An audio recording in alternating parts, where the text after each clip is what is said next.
I feel better na po.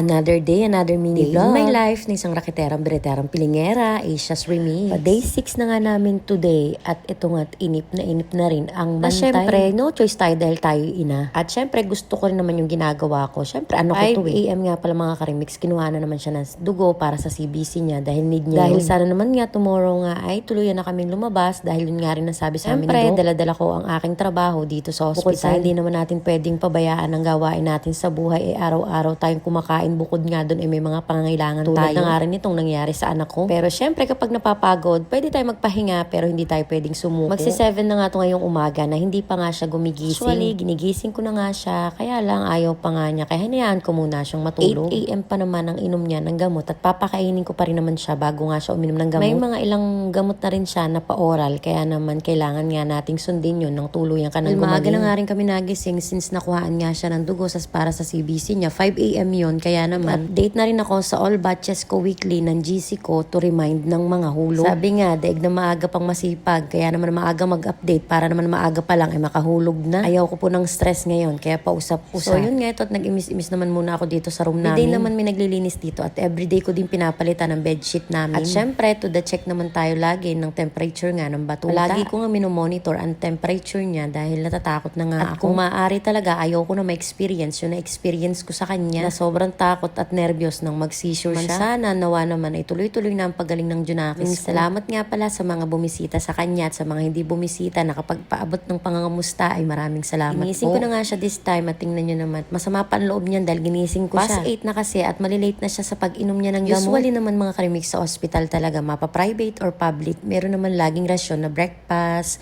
lunch, dinner. Kaya naman meron naman talaga siyang nakaredy na na food. This time nga ay sopas to, skyflakes at saka egg. Pinipilit ko rin siyang kumain sa umaga kasi totally ayaw niya talagang kumain ng mga ganito sa umaga. Pero kailangan ko siyang pakainin dahil iinom nga siya ng gamot. Nga noon yung Pediasure niya na binili pa ng daddy niya sa SM dahil wala nga kami mahanapan dito sa malapitan. Nakakatuwa nga tong Pediasure dahil may ready to drink na rin kaya mas easy na, hindi mo na kailangan timplahin. Nakikita nyo naman na ayaw niya talagang kumain, pinilit ko lamang. Nakadalawang subo lamang siya kaya naman hinayahan ko na at binigyan ko na lamang ng tinapay or mamon na dala nga ng tita Aileen niya. Plus yung milk nga niya pero okay na yun, at least may laman naman yung tiyan niya bago uminom siya ng gamot. Maya pa nga ay may pumasok na nurse. So, hindi naman niya napansin na nagkakama ko. So, eto nga at may binigay na rin siya na reseta na naman sa amin. Na naman to. Alam niyo pa pag inaabotan ako ng reseta o kaya lab test, medyo napapaisip na agad ako dahil sa presyo. Pero wala naman tayong magagawa. Ganun talaga yun mga karimix para sa ikabubuti ng anak natin. Ika nga ay madali naman kitain ng pera at madali siyang hanapin. Lalo na kung contractor ka or anak ka ng contractor. Hey, ano daw? Uy, walang ganun. So, hindi tayo anak ng contractor kaya kailangan natin kumayod. Diba? Sana all na lang talaga napapakinabangan yung mga tax na binabayad natin. So anyway, ba't ba napunta tayo sa usapang contractor na yan? So yan yung nakikita nyo, kung kumakain ng rasyon ng anak ko, pag hindi niya kinakain, ako talaga ang kumakain. Sayang pero naman. Pero in fairness